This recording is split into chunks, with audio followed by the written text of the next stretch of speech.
Hello friends, welcome to my YouTube channel R K GST helper. आपने thumbnail देखा होगा कि व्हाट इज अकाउंटिंग।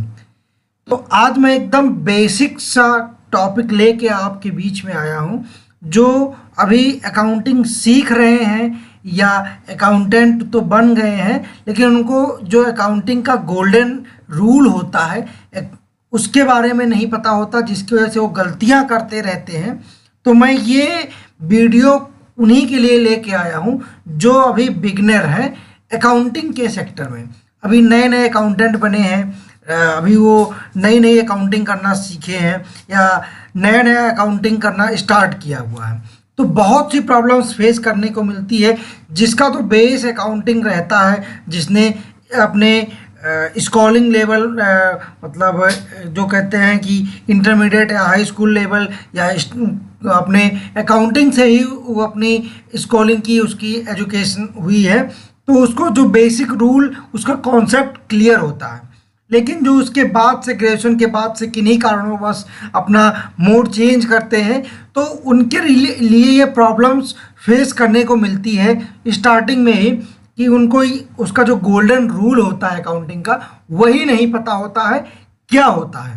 तो मैं आज आप सबके बीच में एक एक डिटेल स्टेप बाय स्टेप मैं बताऊंगा उसका गोल्डन रूल क्या होता है, उसके एग्जाम्पल भी बताऊंगा, उसका यूज कैसे किया जाता है और कितना इम्पोर्टेंट होता है। तो एक एक डिटेल्स मैं आप सभी को बताऊंगा अकाउंटिंग के बारे में। तो ये वीडियो आपके लिए ही, अगर आप लर्नर हैं, आप अभी सीख रहे हैं अकाउंटिंग या सीख चुके हैं, थोड़ा बहुत आपको टैली पे आप काम करना सीख गए हैं, लेकिन अभी आपको उसका जो रूल है कि कौन सा किस हेड में जाता है, सर ये तो मुझे समझ ही नहीं आता। मुझे तो बस इतना पता है कि माल आया तो मैं क्रेडिटर में डाल दूं, माल बेचा तो डेटर्स में डाल दूं और पेमेंट की एंट्री चढ़ा दूं। तो और मुझे तो सर समझ ही नहीं आता कि ये सब क्या हो जाता है, कहाँ से हो जाता है। तो मैं आप सबको बेसिक अकाउंटिंग सिखाऊंगा। मैं अपने इस चैनल के माध्यम से आप सबको बेसिक अकाउंटिंग सिखाऊंगा। अगर आपने ये वीडियो देख लिया, मेरा वीडियो देखा आपने स्टार्टिंग से लेके एंड तक, ज़रा सा भी स्किप नहीं किया, तो मैं गारंटी के साथ कहता हूँ अगर आपने समझा तो आप भी एक्सपर्ट एक अकाउंटेंट बन सकेंगे। तो जुड़ जाइए सभी लोग जो सबसे मेरे चैनल पे नए हैं, सबसे पहले वो मेरे चैनल को लाइक एंड सब्सक्राइब करना मत भूलें और बेल आइकन को जरूर प्रेस कर दें और ये वीडियो भी शेयर कर दें अगर जिसको ज़रूरत हो। जैसे अगर आपको लगे कि ये शेयर करना चाहिए तो आप शेयर भी कर सकते हैं, जिससे ज़्यादा से ज़्यादा लोगों के साथ ये वीडियो साझा हो सके। तो चलिए बात करेंगे इस वीडियो में कि सबसे पहला टॉपिक है व्हाट इज अकाउंटिंग। अगर आप अकाउंटिंग करने जा रहे हैं तो क्या होती है अकाउंटिंग। सबसे पहला क्वेश्चन तो यही उठता है ना कि अकाउंटिंग क्या होती है। तो अकाउंटिंग के बारे में मैं बताऊं, accounting is the process of recording a business financial transaction.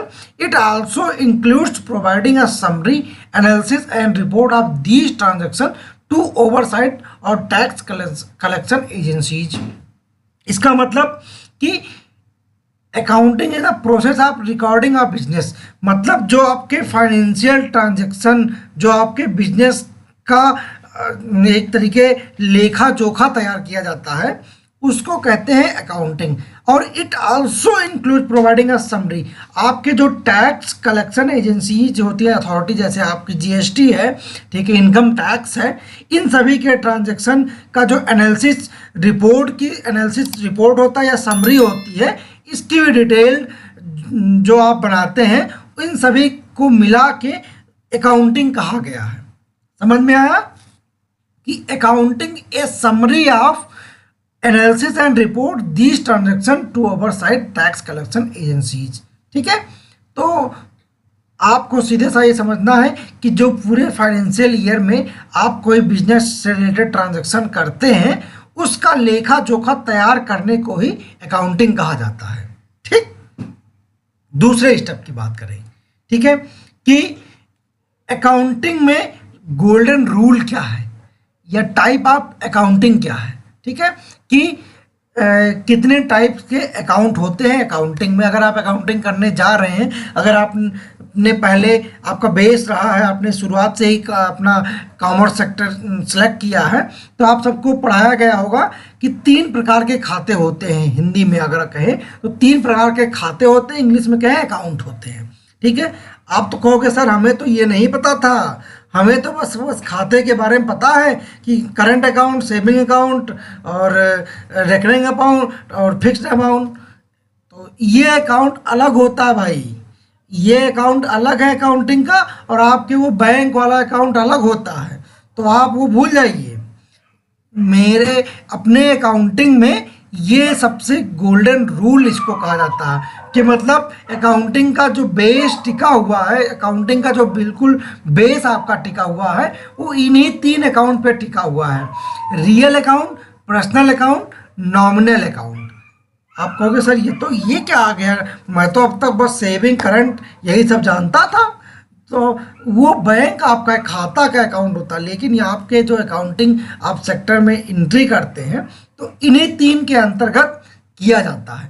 तो इसीलिए इनको कहा जाता है कि गोल्डन रूल ऑफ अकाउंट्स। इसके नियम क्या हैं, तो एक एक स्टेप बाय स्टेप समझेंगे। ठीक है, सबसे पहले हम लोग समझते हैं कि इसके जो गोल्डन रूल क्या है। गोल्डन रूल इसका जो है कि रियल अकाउंट जो होता है, real account debit what comes in, credit what goes out. और पर्सनल अकाउंट में क्या होता है, debit the receiver, credit the giver. Nominal account में क्या होगा, debit all expenses and losses, credit all income and gains. अब मैं आप सर कहोगे ये तो मेरे पढ़ ना पड़ रही, तो सब ऊपर से जा रहा है मेरे। अब आपने तो पता नहीं कहाँ से ले आए।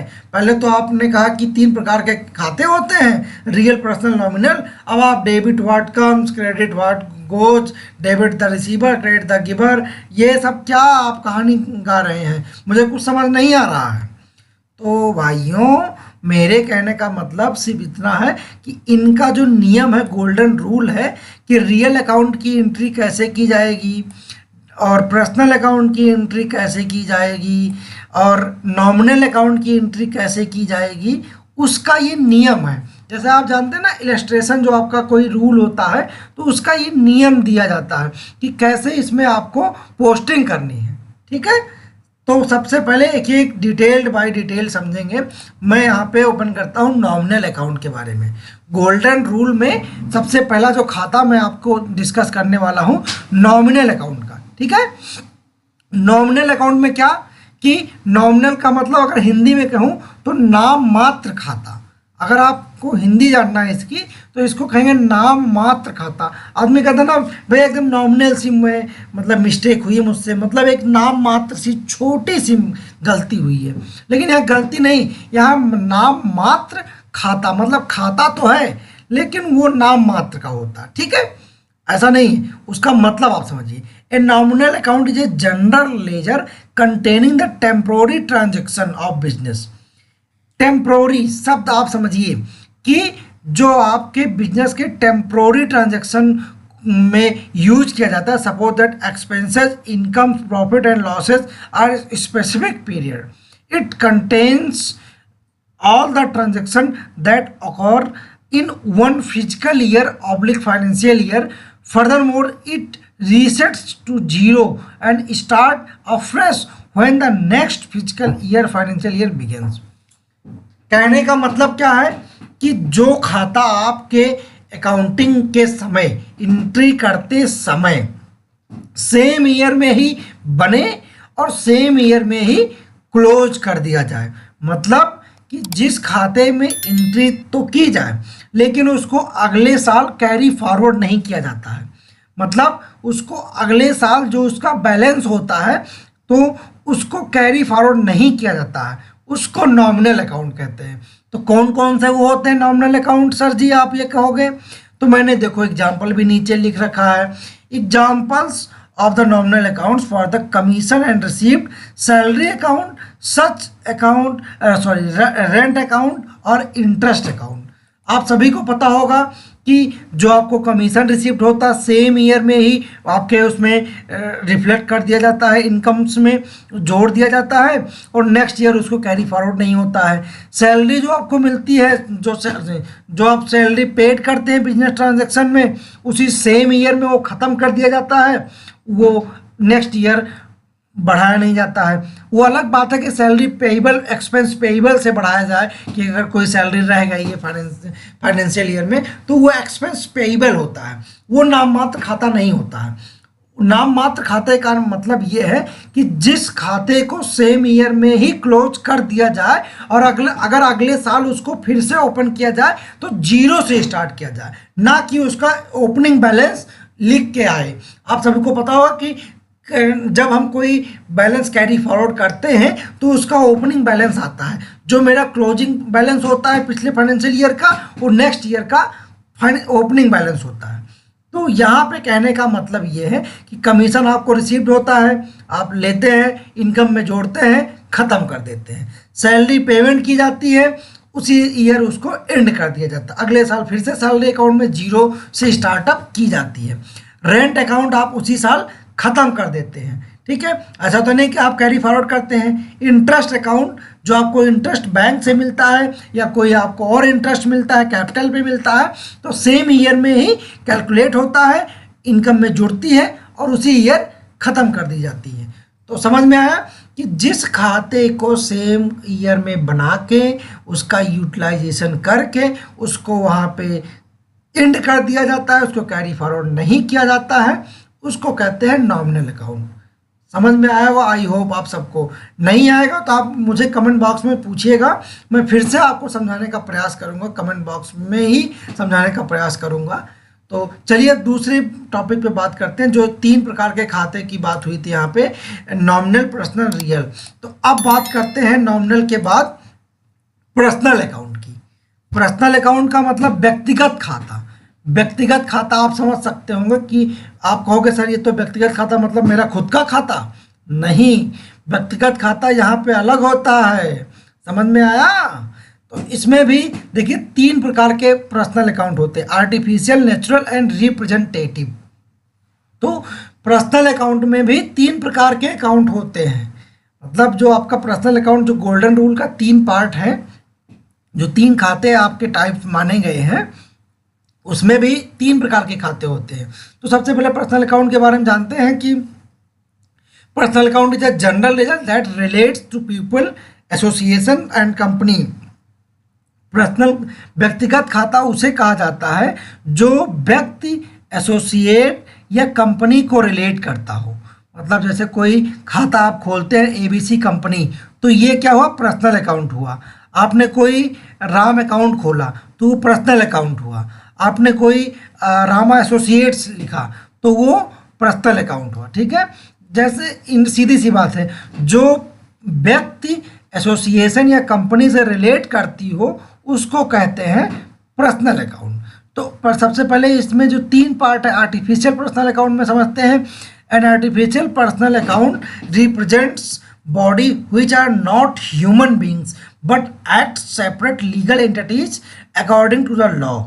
कहने का मतलब ये है कि वो bodies are not a human beings, मतलब वो कोई ह्यूमन बॉडी ना हो, ठीक है, कोई भी ह्यूमन बॉडी ना हो, लेकिन जो इंटरटेन करे लाइक एक लीगल एंटिटी, ठीक है। अगर लॉ में कोई इंटरटेन करना हो, सेपरेट लीगल एंटिटीज के तौर पे काम करे और लेकिन ह्यूमन बॉडी ना हो, तो उसको कहेंगे आर्टिफिशियल। तो फॉर एग्जांपल समझेंगे कि गवर्नमेंट बॉडी, जैसे जो निगम होते हैं, हॉस्पिटल हुई, कोई बैंक हुआ, कंपनी हुई, कोऑपरेटिव्स हुए, पार्टनरशिप हुई, ठीक है। कोई अगर पार्टनरशिप फॉर्म आपने बना ली तो ये कोई ह्यूमन बॉडी तो होती नहीं है, लेकिन लीगल एंटिटी होती है। मतलब कोई आपने वो सारे काम करेगी, मतलब एज ए ह्यूमन, मतलब कोई भी, जैसे कोई इंसान अगर कोई बिजनेस करेगा तो कोई फर्म बिजनेस करेगी, भले वो लीगल, वो ह्यूमन बीइंग नहीं लेकिन लीगल एंटिटी है, जवाबदेही उसकी रहेगी। भले उसके बिहार पे कोई पर्सन करे, लेकिन वो लीगल एंटिटी के तौर पे काम करती है। गवर्नमेंट बॉडी में भी जो भी पब्लिक लिमिटेड कंपनियां हैं, ठीक है, या हॉस्पिटल हो गए, आपके जितने भी गवर्नमेंट हॉस्पिटल हैं, बैंक्स हो गए, कंपनीज हो गई, ईएस कोऑपरेटिव सोसाइटीज हो गई, पार्टनरशिप्स हो गई, ये सब आर्टिफिशियल पर्सनल अकाउंट माने गए हैं। नेचुरल पर्सनल अकाउंट क्या होगा? Accounts which are relate to individual, for example capital account and drawing account, creditors and debtors। अब आई असली बात, जो नेचुरल पर्सनल अकाउंट हुआ, मतलब जैसे बिजनेस में कैपिटल अकाउंट खोला जाता है ना, तो ये व्यक्तिगत खाता है, मतलब स्वाभाविक खाता खुलना ही खुलना है। अगर आपका बिजनेस कोई आप बनाएंगे तो कैपिटल अकाउंट तो खोलना ही खोलना है। कोई आप ड्राइंग करेंगे वो भी आपको नेचुरल अकाउंट का ही माना गया है पार्ट। जो क्रेडिटर डेटर्स होंगे वो भी बड़े लीगल एंटिटी के तौर पे आए, लेकिन आपके यहाँ वो नेचुरल पर्सनल अकाउंट के तौर पे रिलेट करेंगे। ठीक है, अब तीसरी बात करें रिप्रेजेंटेटिव पर्सनल अकाउंट कि this type of personal accounts represents a particular person और group person, however the transaction in the types of accounts either belong the previous और द कमिंग ईयर। रिप्रेजेंटेटिव, ठीक है, मैं कहने का मतलब है personal accounts represent the particular person और ग्रुप ऑफ पर्सन। रिप्रेजेंटेटिव मतलब किसी व्यक्ति के स्थान पे या किसी व्यक्ति का समूह, however the transaction in the types of account either belong to previous year and the coming year, या जो पिछले साल से रिलेट करता हो या नेक्स्ट कमिंग ईयर में भी आए, उसको रिप्रेजेंटेटिव। मतलब कैपिटल अकाउंट एक बार खुल गया तो ऐसा नहीं बार बार आप खोलेंगे, वो नेक्स्ट ईयर भी बढ़ेगा कैपिटल और प्रीवियस ईयर से भी रिलेट करेगा। तो ये रिप्रेजेंटेटिव का एक तरीका माना गया है कि जैसे एम्प्लॉयज़ की due salary from the last year also can represent the amount the rent company paid advance in the coming year. ठीक है, अगर कोई, जैसे मैंने आपको स्टार्टिंग में बताया था, नॉमिनल अकाउंट में वह खत्म हो जाता है, लेकिन जो सैलरी ड्यू हुई वो रिप्रेजेंटेटिव पर्सनल अकाउंट में आ गई, वो पर्सनल अकाउंट में आ जाती है। ठीक है, एम्प्लॉयज़ ड्यू सैलरी, जो एम्प्लॉय की ड्यू सैलरी वो लास्ट ईयर से चली आई, इस ईयर की बैलेंस शीट में दिखी, और अगर आपने कोई एडवांस पेमेंट कर दिया, ठीक है, कमिंग ईयर का, तो रेंट का जैसे ईयर ख़त्म हो रहा हो तो वो भी रिप्रेजेंटेटिव पर्सनल अकाउंट माना जाएगा। तो समझ में आया कि व्यक्तिगत खाता का मतलब कि general ledger that relates to people, association and company. जो व्यक्ति, एसोसिएशन या कंपनी को से संबंधित कोई भी खाता खुलेगा वो पर्सनल अकाउंट होगा। ठीक है, कोई भी, जैसे आप कहेंगे कि रामा हॉस्पिटल का आप खाता खोलेंगे तो वो पर्सनल अकाउंट हुआ, या देना बैंक, बीओबी हुआ, bank of Baroda, state bank of India, Punjab national bank. ठीक है, कोई कंपनी हुई, जैसे आप कह सकते हैं कि एबीसी कंपनी, बीसीडी कंपनी, या रैन बसेरा कोऑपरेटिव सोसाइटीज, या संरचना पार्टनरशिप फर्म, जो भी आप एटसेट्रा जो भी हैं, ये सब आर्टिफिशियल पर्सनल अकाउंट के तौर पे माने जाएंगे। ठीक है, अब तीसरे पॉइंट के बारे में बात करेंगे, रियल अकाउंट। रियल का मतलब वास्तविक खाता,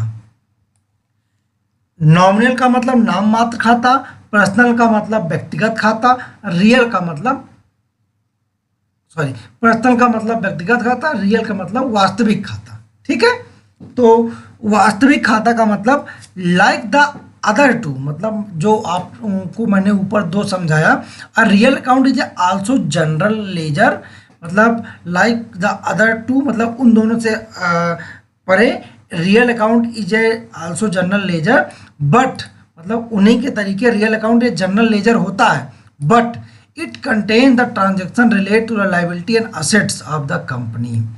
ये रिलेट करता है, जो ये इसका ट्रांजेक्शन रिलेट करेगा लाइबिलिटी और असेट्स की कंपनी को रिलेट करता रहेगा।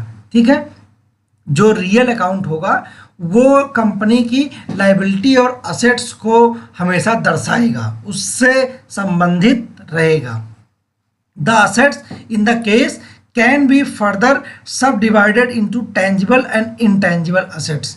दो असेट्स होती है, आप सबको आगे मैं समझाऊंगा कि टेंजिबल और इनटेंजिबल, मूर्त और अमूर्त संपत्ति क्या होती है।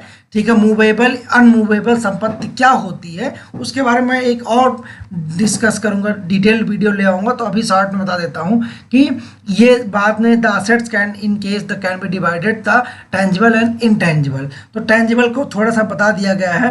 टेंजिबल असेट्स इंक्लूड लैंड, मतलब जो टेंजिबल होती है उसमें क्या क्या आता है, land, building, machinery, furniture etcetera, ठीक है, इत्यादि। ठीक है, टेंजिबल असेट्स जो होती है वो होती है लैंड हुई, बिल्डिंग हुई, मशीनरी हुई, जो कि मूर्त संपत्ति, मतलब कि जो मूव नहीं कर सकती है। भाई आप मशीनरी भी एक बार इंस्टॉल कर दिए तो उसको चलायमान तो है नहीं कि चलती रहेगी, आप उसको टहलाते रहो, ऐसा तो है नहीं। बिल्डिंग आपकी ऐसा तो नहीं कि कल आपने वहाँ एक जगह बनाया और अगले दिन पहुँचे तो देखा तो ये तो बिल्डिंग दूसरी जगह पहुँच गई है, या लैंड आपकी एक जगह पे है दूसरी जगह खिसक गई, ऐसा तो होता नहीं है। ठीक है, तो ये टेंजिबल माने गए, मूर्त संपत्ति मानी गई है। और alternatively intangible assets include goodwill, parents और कॉपीराइट्स। ठीक है, तो यहाँ पे कहने का मतलब ये भी है कि मूवेबल नॉन मूवेबल अलग थिंग है। जो अपनी आंखों से हम देख पाते हैं, जो असेट्स हम अपनी आंखों से, अपनी मतलब खुली आंखों से देख पाएंगे, जो हमारी आंखों के सामने रहे और मूव ना करती हो।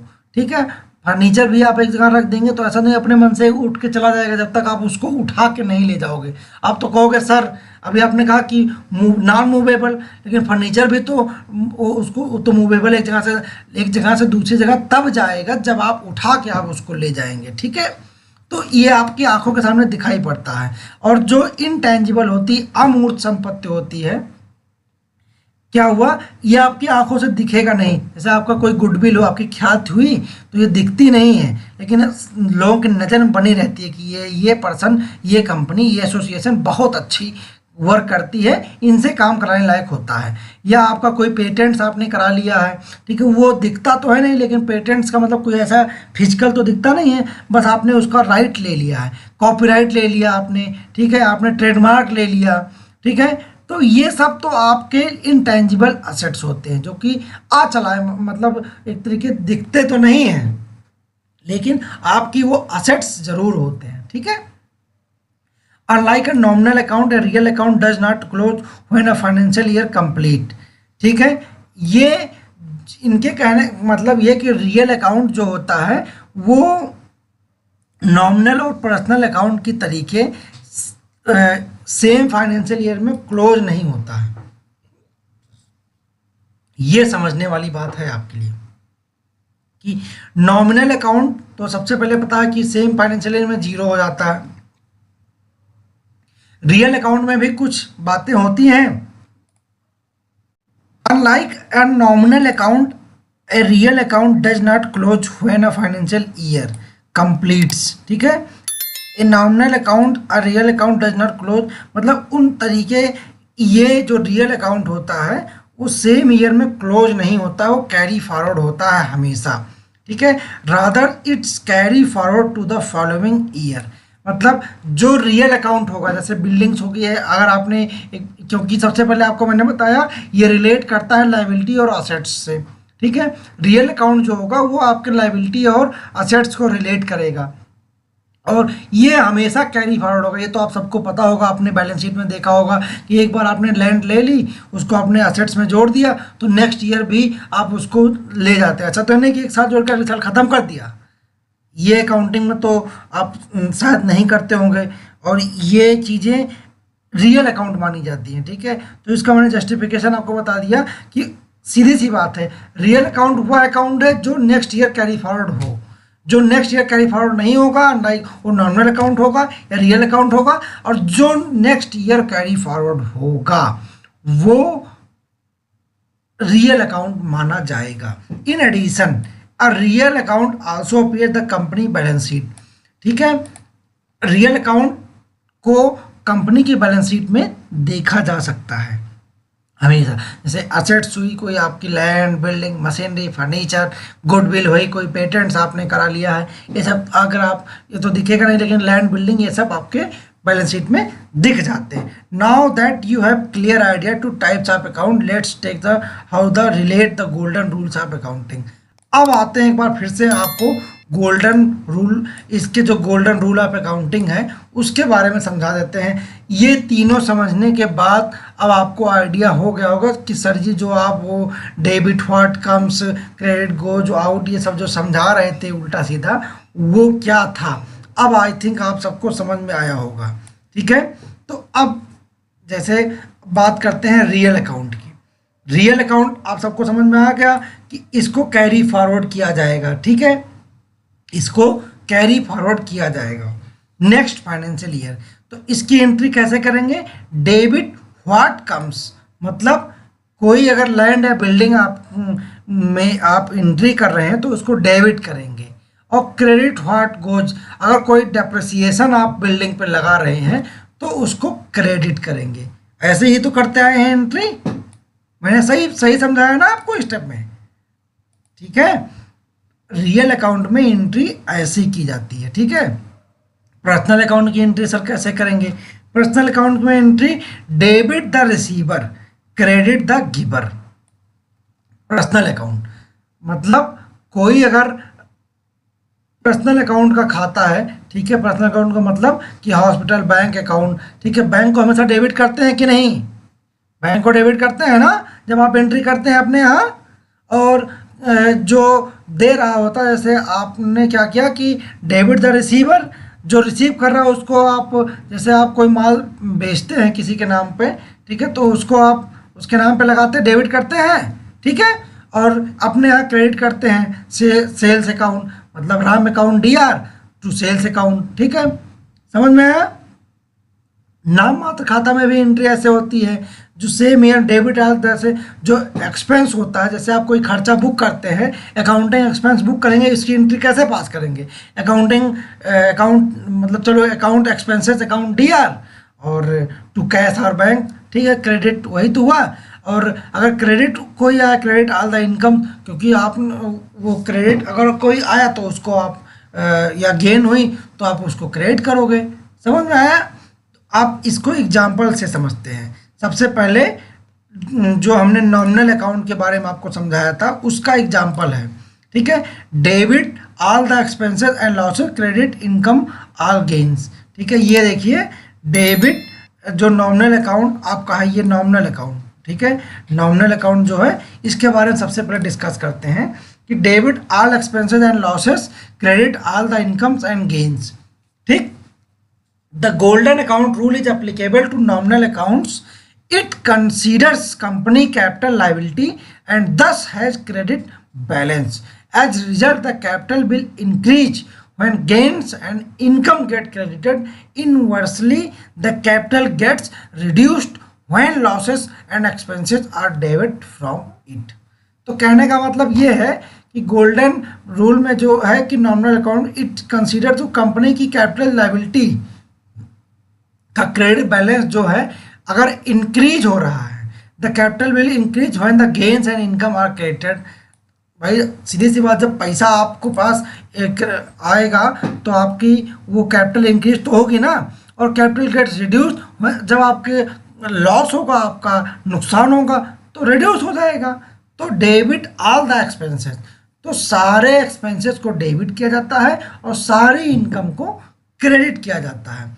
जैसे आप यहाँ एग्जांपल समझेंगे, अगर रेंट अकाउंट में आप एंट्री कर रहे हैं, ठीक है, अगर कोई रेंट अकाउंट की एंट्री पास करेंगे तो ऐसे तो एंट्री पास करते होंगे कि रेंट अकाउंट डीआर, मतलब मैंने देखिए एक्स डेट ये है, रेंट अकाउंट 28,000 रुपये और कैश अकाउंट को मैंने यहाँ पे क्रेडिट किया, मतलब मैं पैसा आ रहा ना, पैसा ऐसा तो नहीं कैश और बैंक, मैं यहाँ पे अगर कैश और बैंक भी लिख देता हूँ, ठीक है, अगर आपको समझ में थोड़ा कम आ रहा हो तो कैश और बैंक अकाउंट हो गया। ठीक है, कैश चाहे रिसीव किया, ठीक है, क्रेडिट ऑल द इनकम, ये मेरी इनकम हुई 28,000 रुपये इनकम हुई। ठीक है, आप लोग कहेंगे सर जी ये तो आप गलत एंट्री बता रहे हैं। ये मैंने आपको सिर्फ इनकम उसके केस में बताई है जो सामने वाला रिसीव करेगा। अगर इसके इतर आप यहाँ पे उल्टा कर देंगे, ठीक है, जैसे आपको कोई इनकम प्राप्त हुई, आपको कोई इनकम मिली, ठीक है, जैसे कोई मैं यहाँ पे जैसे रेंट अकाउंट हो गया, ठीक, और मैं अब सेम एंट्री मैं उल्टा कर देता हूँ, यहाँ पे रेंट अकाउंट की जगह अब कमीशन अकाउंट। भाई रेंट तो हमें लिए खर्चा होता है, या अगर रेंट प्राप्त होता तो अलग की बात है। तो फ्रेंड्स अब इसी में दूसरा एग्जांपल समझ लेते हैं कि debit all expenses and losses, credit all incomes and gains. ठीक है, तो अगर आप यहाँ पे करेंगे कि डेबिट ऑल एक्सपेंसेस मतलब हमने कोई जो हमें कोई अगर एक्सपेंस हम करते हैं तो उसको डेबिट करते हैं, जैसा कि मैंने आपको पहले बताया रेंट के केस में कि आपने रेंट अकाउंट को डीआर किया और कैश और बैंक को क्रेडिट किया। ठीक है, लेकिन credit all incomes and gains, ठीक है, जो आपको अब जैसे कोई कमीशन प्राप्त हो रहा है तो कैश और बैंक अकाउंट को डीआर करेंगे और कमीशन अकाउंट को देखो यहाँ पे आप क्रेडिट करेंगे। मैंने उल्टी एंट्री आपको करके दिखाई, इसके पहले रेंट अकाउंट को डीआर किया था, मतलब आपने कोई रेंट पेमेंट किया था तो उसकी एंट्री आपको मैंने करके दिखाई कि रेंट अकाउंट को मैंने डेबिट किया और कैश और बैंक अकाउंट को क्रेडिट किया। वो मेरे लिए क्या हुआ कि debit all expenses and losses. ठीक है, और अब यहाँ पे मेरा क्रेडिट ऑल इनकम, अब मेरी इनकम हो रही है तो मैं यहाँ पे इसको इनकम कर दिया, क्रेडिट कर दिया, और यहाँ पे मेरा लॉस हो रहा है तो इसको मैंने डेबिट कर दिया। ठीक है, तो ये रूल, पहला रूल आपको समझ में आया। गोल्डन रूल का पहला रूल जो बहुत ही इंपॉर्टेंट है कि आपको समझ में आया ना कि ये नॉमिनल अकाउंट पे एप्लीकेबल होता है। नॉमिनल अकाउंट का मतलब नाम मात्र खाता, जो सेम ईयर में ही बने और ख़त्म हो जाए। ठीक है, दूसरे अगर बात करें कि debit the receiver and credit the giver. Debit the receiver का मतलब पाने वाले को डेबिट करेंगे, देने वाले को क्रेडिट करेंगे। भैया ये क्या है, आप कहोगे सर जी ये तो मुझे नहीं समझ में आ रहा कि पाने वाले को हम डेबिट कर दें और देने वाले को क्रेडिट कर दें। तो आप उल्टी एंट्री के बारे में जानते हैं ना कि बैंक में उल्टी एंट्री होती है। ठीक है, तो rule is applicable for the personal account. ये किस पे एप्लीकेबल होता है? Debit the receiver and credit the giver, personal account. Personal account क्या होता है? व्यक्तिगत खाता। व्यक्तिगत खाता क्या होता है? Hospital, bank, person. ठीक है, जैसा कि आपको मैंने पहले समझाया था कि क्या क्या होता है पर्सनल अकाउंट, ये आप सब समझ सकते हैं। पर्सनल अकाउंट मैं आपको दिखा दूं कि relate the people association and company, ये रिलेट करता है पीपल एसोसिएशन एंड कंपनी को लेके। ठीक है, तो when the natural artificially entity makes a payment of company। ठीक है, अब जैसे यहाँ पे डेबिट द रिसीवर, जो रिसीव कर रहा है, मतलब भाई एबीसी लिमिटेड ने को मैंने डेबिट किया, एबीसी लिमिटेड को मैंने डेबिट क्या किया कि यहाँ पे ये रिसीव कर रहा है, और बैंक अकाउंट को क्रेडिट किया, मतलब खाते में पैसा आया। क्रेडिट द गिवर, यहाँ पे कैश और बैंक की जगह अगर आप किसी का नाम लिख देंगे, ठीक है, मैं चलिए ठीक है यहाँ पे एबीसी अकाउंट कर देता हूँ। ठीक है, एबीसी यहाँ पे कर देता हूँ, एबीसी को, ठीक, इसको क्रेडिट द गिवर, जो जिसने दिया, कैश और कहने का मतलब डेबिट द रिसीवर। ठीक है, मैं रिसीव कर रहा हूँ, या एबीसी कंपनी अगर मुझे पैसा दे रही है, मेरी कोई फर्म है कि रामा फार्मा, ठीक है, रामा फार्मा करके कोई कंपनी है, ठीक है, रामा फार्मा, तो एबीसी कंपनी, ठीक है, यहाँ पे चाहे एबीसी को उसके बिहाफ पे चाहे आप ये कर सकते हैं, चाहे यहाँ, क्योंकि पैसा तो आपके बैंक में ही आएगा ना। ठीक है, वो पार्टी भले पेमेंट करेगी लेकिन पैसा और बैंक में ही आएगा, वो अंडरस्टूड होता है। लेकिन मैं आपको समझाने के लिए कर दिया हूँ कि एबीसी को ऑब्लिक कैश ऑब्लिक बैंक। तो यहाँ पे मैंने क्या किया, देने वाले को क्रेडिट कर दिया और पाने वाले को डेबिट कर दिया। ये हुआ पर्सनल अकाउंट। रामा फार्मा एक एसोसिएशन थी, एक फर्म थी, उसको मैंने इसलिए डेबिट किया हुआ है, और जो कैश और बैंक अकाउंट था उसको मैंने क्रेडिट किया क्योंकि पैसा उसने दिया हुआ है। ठीक है, समझ में आ गया। अब तीसरे गोल्डन रूल के बारे में बात करें। ठीक है, डेबिट ऑल द एक्सपेंसेस। ठीक है, नहीं, तीसरे के बारे में अगर बात करें तो ये debit what comes in, credit what goes out का मतलब कि डेबिट व्हाट कम्स इन, क्या आया उसको आप डेबिट करो और क्या जा रहा है उसको क्रेडिट करो। सबसे पहले आप समझिए कि ये रिलेट करता है रियल अकाउंट को। रियल अकाउंट का मतलब क्या होता है? Tangible assets like machinery, buildings, lands, furniture are taken in the account. They have debiting balance by default and डेब्ट everything that comes in adding them the existing account balance. It similarly way the account balance need to created when the tangible assets leave the company। जब आप कोई firm के लिए machinery खरीदते हैं, कोई land खरीदते हैं, कोई बिल्डिंग खरीदते हैं, क्या एंट्री पास करते हैं? आप अपने दिमाग से बताइए। मशीनरी अकाउंट है यार, जो कैश है बैंक अकाउंट। भाई मशीनरी आप खरीदोगे तो पेमेंट तो करोगे ना। तो यहाँ पे वही तो लिखा है कि debit what comes in, credit what goes out. जो जा रहा है उसको क्रेडिट करो और जो आ रहा है उसको डेबिट करो। तो मशीनरी आ रही है उसको मैंने डेबिट किया और पैसा गया उसको मैंने क्रेडिट कर दिया। समझ में आया? एक शब्द में भैया, पैसा जा रहा है उसको मैंने क्रेडिट किया है, मशीन आ रही है उसको मैंने डेबिट कर दिया।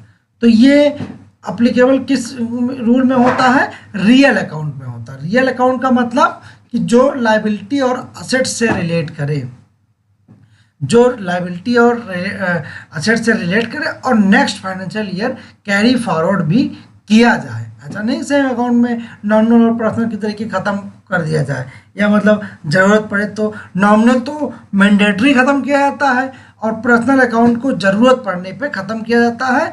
और नेक्स्ट ईयर से आप चाहे उसका भी बैलेंस कैरी फॉरवर्ड अगर आप करना चाहें तो कर सकते हैं, और अगर ख़त्म करना चाहें तो ख़त्म भी हो सकता है अगर आप आगे उसको कैरी फॉरवर्ड नहीं करना चाहते हैं। ठीक है, तो ये आपको मैंने एग्जाम्पल के तौर पे समझाया, एक एक स्टेप बाय स्टेप कि क्या होते हैं गोल्डन रूल। तो एक बार फिर से गोल्डन रूल के बारे में अगर बात फिर से एक सरसरी निगाह से कर लें कि सबसे पहले नॉमिनल अकाउंट की करें।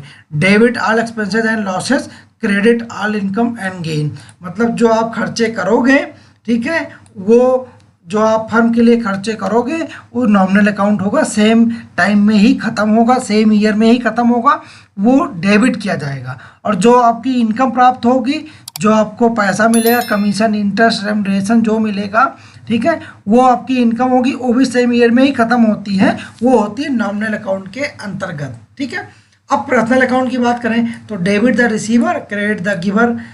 ठीक है, पाने वाले को डेबिट करेंगे, जो पाएगा उसको डेबिट कर दूंगा और जो देगा उसको क्रेडिट कर दूंगा। जैसे अभी मैंने आपको एंट्री बताई, ठीक है, कि जैसे राम ने पैसा दिया तो मैंने उसको डेबिट कर दिया, मतलब क्योंकि मैं पैसा पा रहा हूँ तो मैंने उसको डेबिट कर दिया अपने अकाउंट को, और कैश और बैंक को क्रेडिट कर दिया।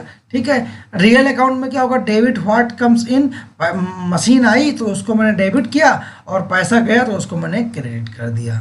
ठीक है, तो आई होप फ्रेंड्स आप सबको ये वीडियो जो मैंने प्रयास किया कि एक बिगिनर के तौर पर अगर आप अकाउंटेंट हैं, आप सीख रहे हैं अकाउंटिंग करना, उसके बारे में कैसे अकाउंटिंग की जाती है, तो ये बेसिक वीडियो आपके लिए बहुत इंपॉर्टेंट है, बहुत ही ज़्यादा इंपॉर्टेंट है। आप इसको ज़रूर देखें और स्टेप बाय स्टेप देखें, ज़रा सा स्किप मत करें। कोई भी अभी भी क्वेरी या कन्फ्यूजन रहेगी तो आप कमेंट बॉक्स में पूछिए, मैं आपके क्वेरी का बिल्कुल रिसॉल्व करूंगा कि जिससे आप भी लर्नर अकाउंटेंट से एक्सपर्ट अकाउंटेंट बन सकें। तो और भी इस चैनल में वीडियो में लेके आऊँगा अकाउंटिंग के बारे में, जो भी और भी इम्पोर्टेंट टॉपिक्स पे। तो चैनल को लाइक एंड सब्सक्राइब करना मत भूलें, बेल आइकन को जरूर प्रेस कर दें, जिससे फ्यूचर में और भी आपको इम्पोर्टेंट अपडेट्स मिलती रहें। तो मिलते हैं न्यू वीडियो में, bye bye, take care, thank you.